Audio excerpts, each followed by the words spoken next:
e oração. Os irmãos sabem que o que a igreja precisa não é de inovações. O que a igreja precisa é retomar, se alguém deixou, as doutrinas fundamentais do Evangelho de nosso Senhor e Salvador Jesus Cristo. Basta retornarmos às práticas que aprendemos com o Senhor Jesus, as práticas que aprendemos com os apóstolos primitivos, as práticas que aprendemos com a igreja dos primeiros séculos, as práticas que aprendemos com o nosso saudoso apóstolo Doriel de Oliveira, as doutrinas básicas do velho evangelho, do evangelho genuíno, que mudou a nossa história e que nos trouxe até aqui. E falar de oração, e falar de jejum, nós estamos falando, irmãos, de práticas que nunca deveria e nunca poderá ser relegada a segundo ou terceiro plano. Pois quando nós olhamos para as Escrituras, nós vamos ver o nosso modelo maior. O bom pastor que deu a vida pelas ovelhas, como meu exemplo e o teu exemplo, pastora, liderança da igreja, sua vida intensa de oração. E eu quero chamar a sua atenção para isto. Quando nós olhamos para Atos, nós vamos ver em Atos capítulo 4 que o diabo tentou parar a igreja através da perseguição, mas não conseguiu. Pois quanto mais se persegue a igreja, mais ela avança, mais ela cresce. Nada deteve a igreja. Quando veio a perseguição, eles a enfrentaram por meio da oração. E você tem em Atos capítulo 4, após as ameaças do Sinédrio, que queriam matar os apóstolos. E é bom lembrar que o Sinédrio, composto por 70 membros, tinha poder de vida e morte. Havia condenado o Senhor Jesus há poucos anos e havia sentenciado Estevão ao apedrejamento. E agora ameaçava os apóstolos. Mas no capítulo 4 eles enfrentaram a perseguição orando. Capítulo 4, versos 29 a 31 diz que eles oraram de tal modo que o lugar estremeceu. E todos foram cheios do Espírito. E a obra continuou avançando. Quando você olha o capítulo 5 de Atos, o diabo tenta parar a igreja através da infiltração. Primeiro, tentou parar com a perseguição. Depois, com a infiltração, ele infiltrou no meio. Usou Ananias, Safira. Mas onde tem oração, onde tem a glória de Deus, nada fica oculto. Porque o Espírito de Deus revela o oculto e traz a luz e traz a revelação. E no capítulo 5 conhecemos a consequência que se deu com Ananias e Safira. Terceiro lugar, o diabo tentou parar a igreja, levar a igreja a deixar de orar, com a distração. Primeiro, perseguição. Segundo, infiltração. Terceiro, distração. Capítulo 6 de Atos. Havia multiplicação de discípulos, a igreja crescia. Segundo os estudiosos, até o capítulo 8, havia mais de 100.000 discípulos só em Jerusalém. E começou a haver murmuração, porque o trabalho social que atendia as viúvas não estava suficiente, havia muita murmuração. E o Espírito Santo manda dizer que onde há murmuração, onde há maledicência, o Espírito de Deus se entristece. Ovelha não bebe em águas agitadas. Elas entendem que ali tem crocodilo. Escutou? Por isso, quando a murmuração começou a campear no meio da igreja primitiva, os apóstolos pararam, oraram e receberam direção. E levantaram o diaconato para que tomasse conta das questões sociais. Mas os apóstolos disseram: nós nos aplicaremos ao ministério da palavra e da oração. A distração não os tirou do altar da oração. Cuidado, irmãos, com a distração. Eu não vou aprofundar nesse item agora, mas a distração, até com coisas úteis, cuidar das viúvas, o trabalho social era algo importante, mas não era o prioritário.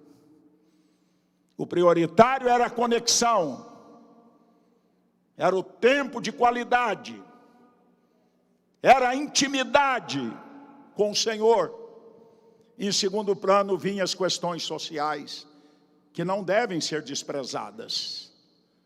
Mas os apóstolos entenderam que aquilo estava os tirando do que era essencial. Por isso o levantamento do diaconato.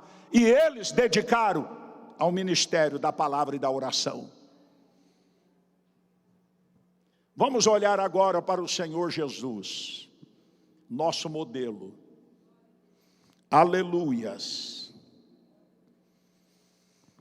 Em Lucas 3, 21, 22, aí eu peço a ajuda dos irmãos, se puder projetar. Lucas 3, 21, 22, olha que coisa maravilhosa. E aconteceu que, ao ser todo o povo batizado, também o foi Jesus. E estando ele a orar, o céu se abriu. Após o batismo nas águas, na margem do Jordão, estando Jesus a orar, os céus abriram. Essa deve ser a experiência de cada pastor, de cada pastora, de cada membro da igreja.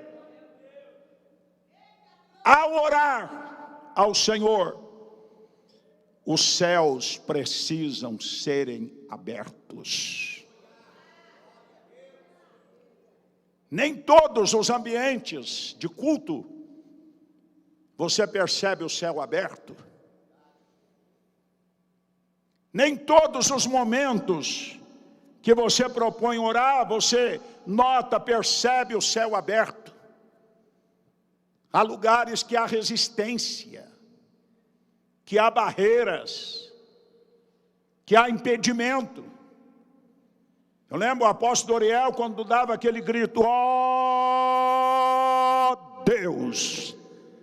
A gente sentia o céu abrir quando ele estava cinzento. que você, pastor e pastora, tenha intimidade com Deus, de tal modo que o público revele o seu particular. Jesus diz: quando orares, entra no teu quarto, fecha a porta, ore secretamente, e teu pai que vê secretamente te recompensará publicamente. O que acontece através de um ministério de alguém é resultado do seu secreto com o Senhor.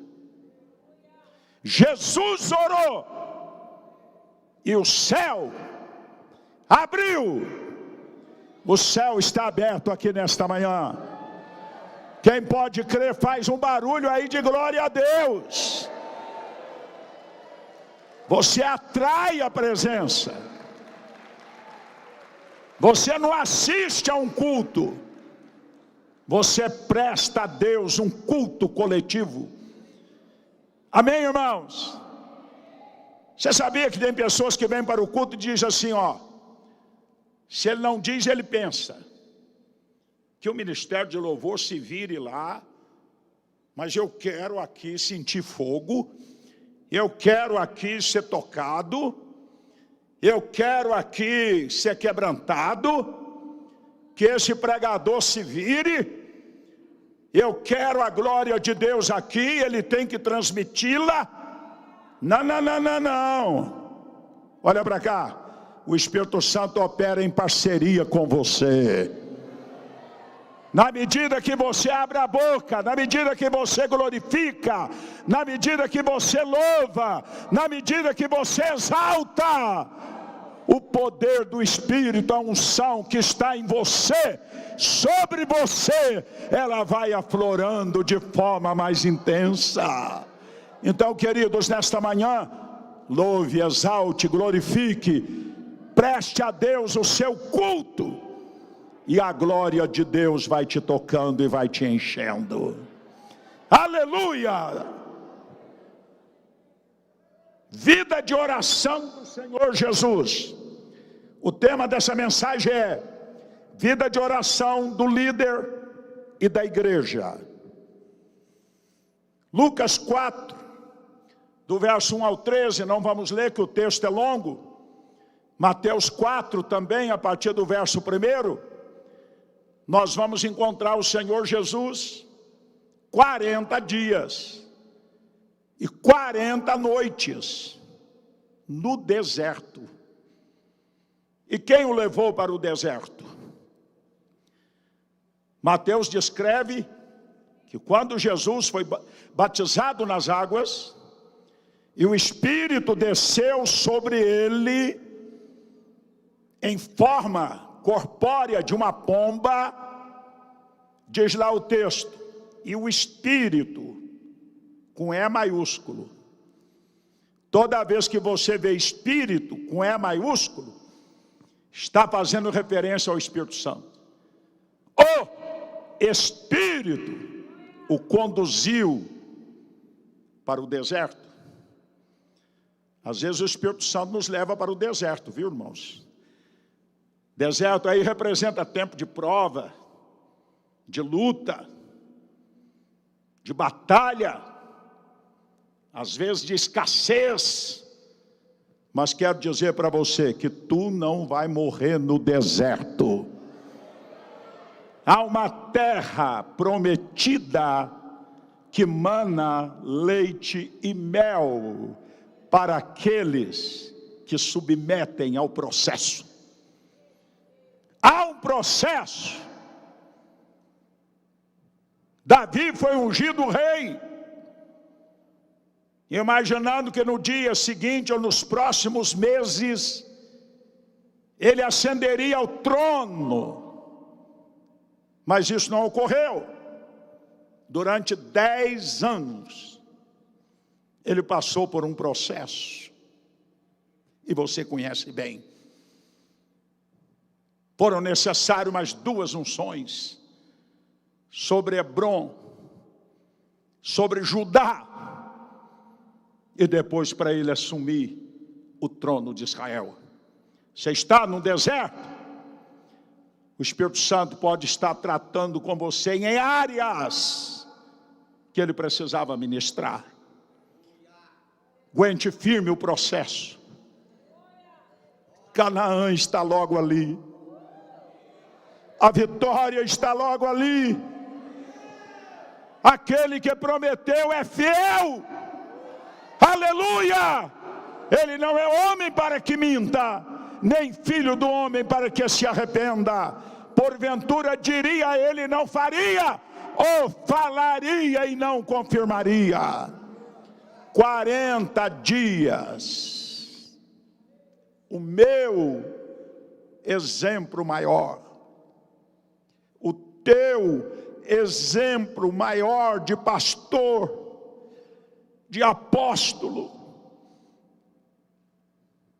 esteve orando e jejuando em todo o tempo, jejum e oração.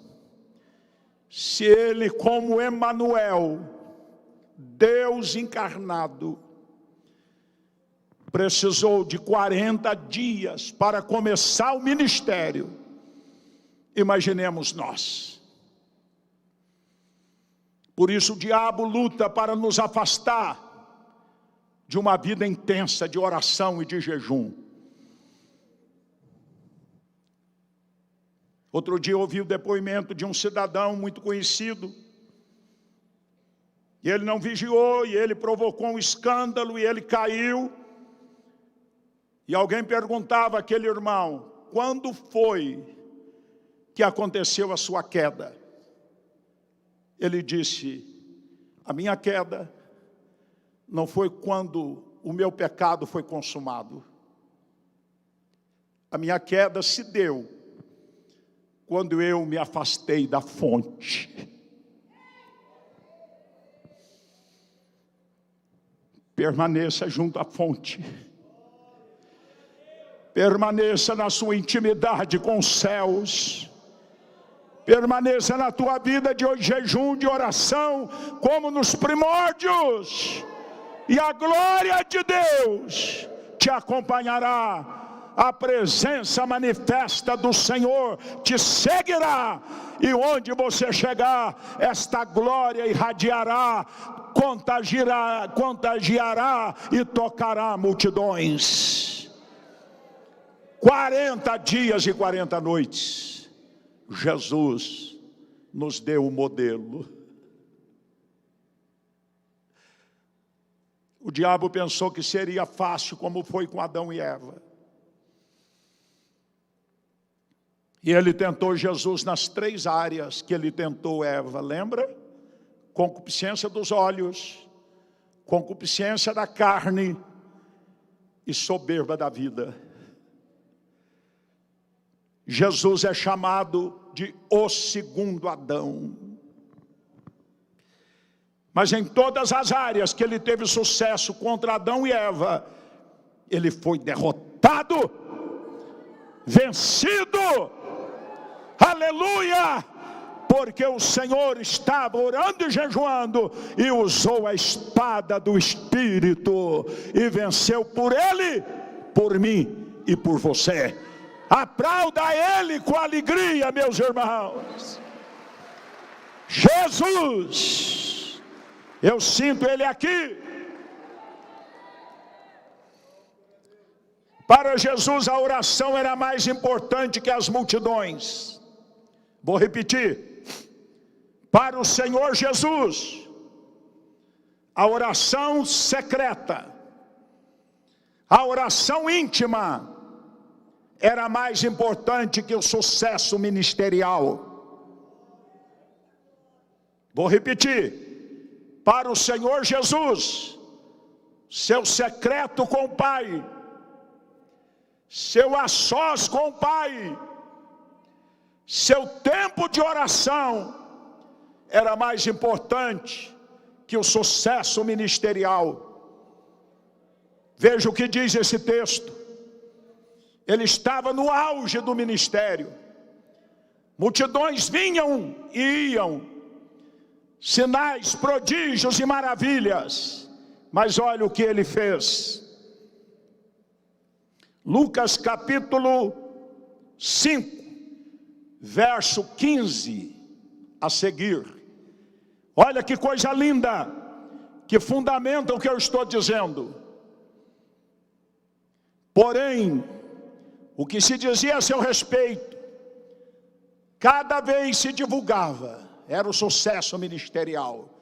Grandes multidões afluíam para o ouvirem e serem curadas de suas enfermidades. Olha o 16. Leia comigo, por favor.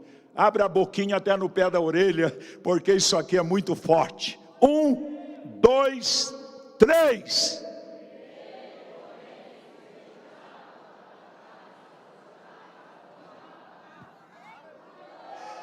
Pode melhorar.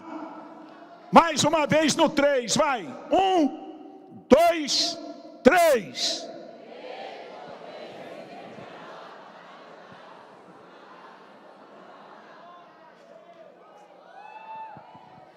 Você está entendendo? Nada pode nos roubar da intimidade, do tempo de qualidade, do devocional diário. Nada. Porque muitas vezes, na hora que a igreja cresce, glória a Deus que ela cresce, e que ela avança, os compromissos também aumentam. A estrutura do ministério é grande. E se a gente não vigiar, nós mesmos, pastores, acabamos nos envolvendo num ativismo, num corre-corre, em prol de coisas da estrutura do ministério, e esquecemos do essencial. O sucesso ministerial, multidões e multidões, não roubou Jesus do seu secreto. Igreja querida do Distrito Federal, igreja do Brasil que nos acompanha, eu disse no início, não precisamos de inovações, precisamos apenas retornar. Isso para aqueles que afastaram desses princípios. Aleluia! Só voltar. Tempo de qualidade de jejum, tempo de qualidade de oração, e os céus vai descer sobre a terra. A história dos avivamentos, todos eles foram precedidos por intensa oração. Às vezes com pequenos grupos, e que foi contagiando, e daqui a pouco o céu rasgou, e a glória desceu, e o grande avivamento aconteceu. Jejum e oração em todo o tempo. Em todo o tempo, jejum e oração. Ainda olhando para o Senhor Jesus, em Lucas 6, a partir do 12, olha que exemplo que a gente tem aqui, irmãos. O Senhor precisava escolher os 12 apóstolos. Era uma decisão importante. Dentre os milhares de discípulos, ele escolheria 12 homens, que seriam responsáveis, após a sua partida, de levar a mensagem, dar continuidade à igreja, e que chegou até nós. Jesus não decidiu, enquanto não orou. Olha o que diz o texto. E naqueles dias, retirou-se para um monte, a fim de... vamos ler juntos, vamos? Me ajude a pregar, vai. 1, 2, 3, vamos lá. 1, 2, 3.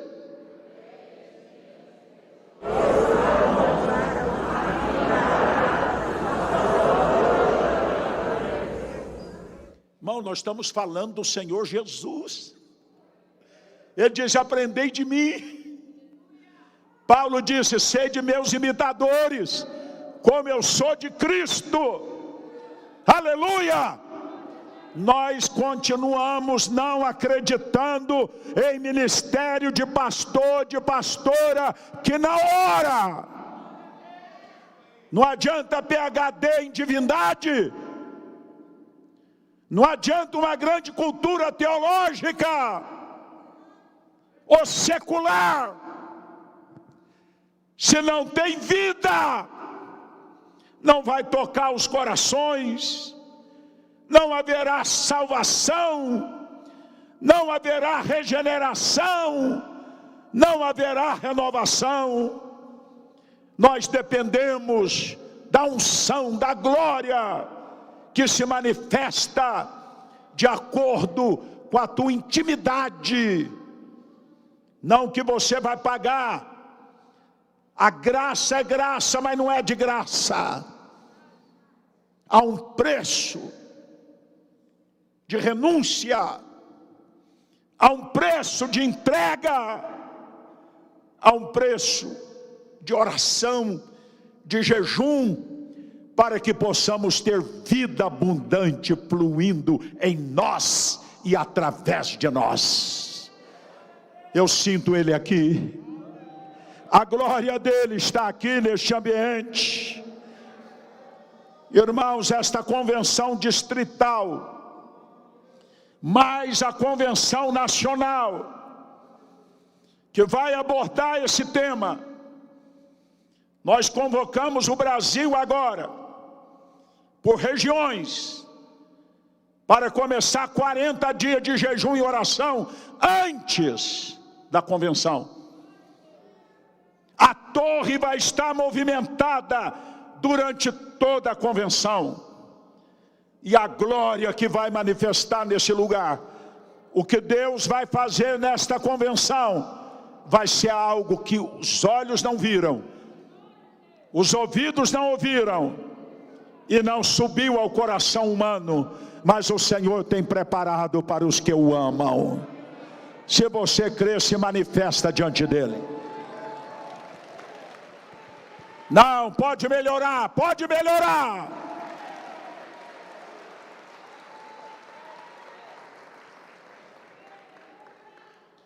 Olha, o Senhor Jesus, naqueles dias retirou-se para o monte, a fim de orar. Passou a noite orando a Deus. Olha o 13.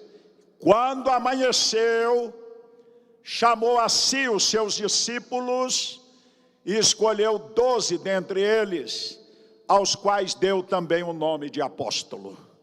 Ele ia fazer uma escolha, era uma decisão importante, tinha a ver com o futuro da igreja, e ele virou a noite no monte, sozinho. Sabe, irmãos, o líder da igreja que não ora, que não tem tempo de qualidade no seu secreto, que não jejua, ele está emitindo uma mensagem, dizendo: eu sou melhor que o próprio Cristo, eu dou conta. O orgulho, a soberba está implícito. Seja dependente 100%. Seja dependente dele. Viu? Não estriba no teu próprio conhecimento. O conhecimento é importante, tem o seu lugar. Mas o que vai fazer diferença é a unção, é a glória manifestada em você e através de você. A questão não é falar, a questão não é pregar, a questão, pela graça do Senhor, é destilar vida, é destilar vida. O que nós carregamos contagia. Amém, irmãos? É tão precioso quando chega um líder, um pastor, uma pastora, um obreiro, uma obreira, um diácono, um presbítero, um líder de célula, quando quiser chamar. E ele chega numa rua, ele chega num bairro, ele chega numa cidade para começar um trabalho pioneiro. No lugar muitas vezes tido como duro, difícil. Alguém diz, principados e potestades aqui são terríveis. Alguns dizem, aqui é cemitério de pastor. Todos que tentaram foram derrotados. É aí que precisa de um guerreiro de Deus, de um homem, de uma mulher que tem intimidade com os céus. Não que você seja super, nós somos dependentes. Aleluia, glória. Uma vez perguntaram John Wesley como começar um avivamento. Ele respondeu de forma bem sucinta: acenda uma fogueira no púlpito e até lenha verde vai arder. Tudo começa com a liderança. Tudo levanta ou cai a partir da liderança. Meu querido líder, não vim aqui com dedo acusador. Eu vim aqui para dizer para você: voltemos aos caminhos antigos. A estratégia é importante, e Deus tem dado tantas para evangelismo, para expansão do reino, mas nada substitui o que estamos tratando aqui, o que esta convenção estabeleceu como tema: jejum e oração em todo o tempo, oração e jejum em todo o tempo. Seu ministério vai explodir. O que Deus te prometeu, meu irmão e minha irmã, ninguém vai segurar. Só depende da tua atitude.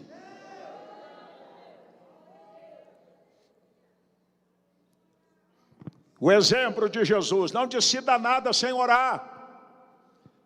O apóstolo Ariel, mais uma vez eu falo dele, não é? Nós aprendemos e fomos discipulados com ele. Ele não tomava decisão nenhuma sem orar, porque é preciso ouvir a voz do Espírito. Nós somos limitados, não enxergamos nem um palmo na frente do nariz, mas deixa Deus ser Deus na sua vida. Ele é onisciente, onipotente, onipresente, e Ele vai te conduzir.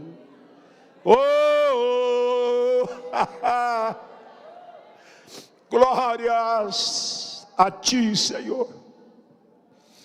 Honras, glórias, louvores tributamos ao Senhor. Glória a Deus. E eu deixei meu lenço no hotel. Missionária Graça, help. Glória a Deus.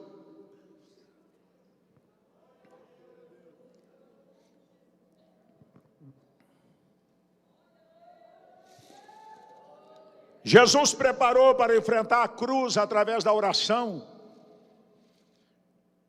Mateus 9, 28. Glória a Deus. Obrigado. Tendo ele entrado em casa, aproximou-se os cegos e Jesus lhes perguntou: crede que eu possa fazer isso? Responderam: sim, Senhor. Então lhe tocou os olhos, dizendo: faça-se conforme a vossa fé. Eu acho que eu peguei o texto equivocado, mas vamos consertar agora. Amém e amém. Jesus no Getsemane. Dá uma olhadinha, irmãos, eu estou caminhando para encerrar, eu não vou me alongar. Mas olha o que se deu no Getsemane. Lucas 22, a partir do 39 ao 46. Não vou ler o texto, mas vamos narrá-lo de forma rápida, não é? Saindo ele, foi de costume para o Monte das Oliveiras, e os discípulos o acompanharam. Chegando ao lugar escolhido, Jesus lhes disse: orai, para que não entreis em tentação. Ele, por sua vez, se afastou cerca de um tiro de pedra e de joelho orava, dizendo: Pai, se queres, passa de mim este cálice, todavia não se faça a minha vontade, sim a tua. Então lhe apareceu um anjo do céu que o confortava, e estando em agonia, orava mais intensamente. E olha o que Lucas registra: e aconteceu que o seu suor se tornou como gotas de sangue caindo sobre a terra. Vai. Levantando-se da oração, foi ter com os discípulos e os achou orando, né, irmãos? Os achou suando sangue também, né? Como Jesus os achou? Como? Dormindo. 46. E disse-lhes: por que estáis dormindo, dorminhocos? Por que estáis dormindo? Levantai-vos e orai, para que não entreis em tentação. Aí no 47 Jesus vai dizer de um dos inimigos da oração. Falava ele ainda? Não, obrigado. Olha para cá. O Getsemane, a palavra Getsemane, traduzido é lugar da prensa. Lugar de quê? Lugar de quê? Era onde a azeitona era prensada para extrair o melhor azeite. Jesus foi para a prensa. Talvez você esteja passando no seu Getsemane. Quem sabe você está vivendo um Getsemane de muita prensa, muita pressão, de muita guerra, de muita batalha. Você já viu que a Bíblia fala sobre o dia mau? O dia mau pode fazer referência a um período de 24 horas, ou de 7 dias, ou de 30 dias. Tem a ver com tempo. Que às vezes o inimigo vem com uma avalanche. Um problema atrás do outro, o outro atrás do outro, uma decepção, uma divisão, uma frustração, uma enfermidade, um acidente. Sabe, aquelas avalanches. Isso pode representar para a vida de alguém um Getsemane, um lugar de prensa, um lugar de luta, de prova. O Senhor fica olhando qual será a atitude daquele meu servo, daquela minha serva. Vai recuar? No dizer popular, vai pendurar a chuteira, vai chutar o pau da barraca, vai desistir, ou vai persistir com a ajuda do Santo Espírito? Olha para o exemplo maior do meu amado Senhor e Salvador Jesus Cristo. Ele pôs-se em oração, distanciou-se dos outros. Era um momento decisivo. A salvação, o plano de redenção, corria risco naquele momento. A vitória não foi totalmente somente na cruz. A vitória se deu no Getsemane. Todos os principados e potestades vieram sobre o Getsemane. O clima estava pesado. Tanto é que os apóstolos dormiram. Deveriam ser amigos de oração. Deveriam estar chorando com ele, orando com ele, sentindo a responsabilidade. Mas enquanto Jesus ora, e transpira gotas de sangue. Os irmãos já notaram que só Lucas registra isso? Lucas era médico. Os evangelhos sinóticos, ninguém registrou esse fato. Só o doutor Lucas. Pouco tempo eu li uma matéria dizendo que uma pessoa colocada sob grande pressão emocional, seus vasos capilares podem romper e ele derramar sangue pelos poros. A ciência constata isso. E só o doutor Lucas escreveu isso. Jesus orou com tanta intensidade, que não tendo mais suor, ele transpira grandes gotas de sangue que corria pelo chão. E quando ele levanta e vai ver Pedro, Tiago, João, os demais, eles estavam dormindo.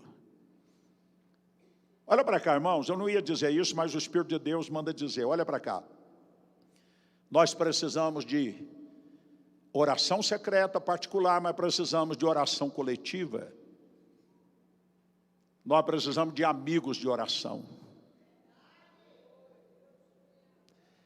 Comigo já aconteceu, e sei que com os pastores também. Você chama um grupo para orar com você.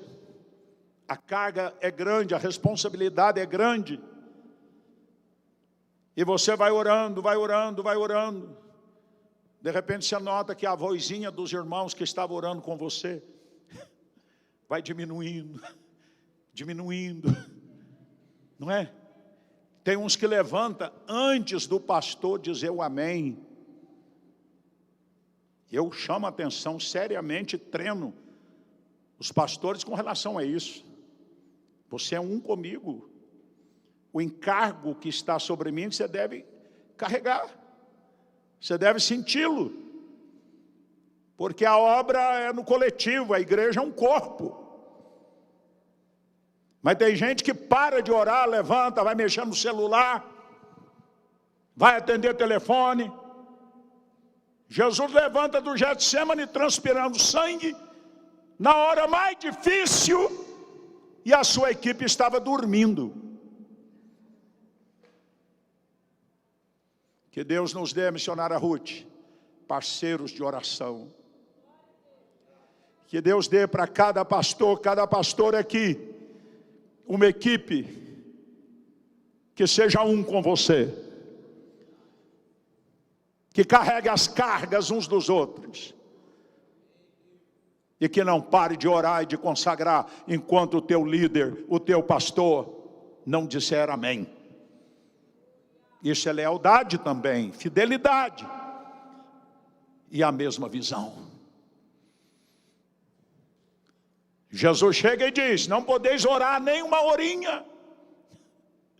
Aqui a gente aprende um princípio, não é? Jesus tinha expectativa que eles orassem pelo menos durante 1 hora. Pastor de tempo integral, como é que você preenche a sua agenda diária? Você que é de tempo integral, como é que é a sua agenda? Como é que você preenche o seu dia? É só uma pergunta. Dá uma olhada. Como você tem preenchido a sua agenda? O que é prioritário? Reveja a sua agenda. O Senhor procura sedentos e famintos. A nuvem está movendo. Deus está revelando coisas para os que o temem. As coisas reveladas pertencem a nós e aos nossos filhos. Filhos biológicos, espirituais e ministeriais. O reino é dinâmico. Você só vai captar o que está na mente do Pai para essa reta final no seu tempo de qualidade diante do Senhor. Aleluias. Jesus então os repreendeu: nem uma hora pudesses velar comigo. Jesus como nosso modelo.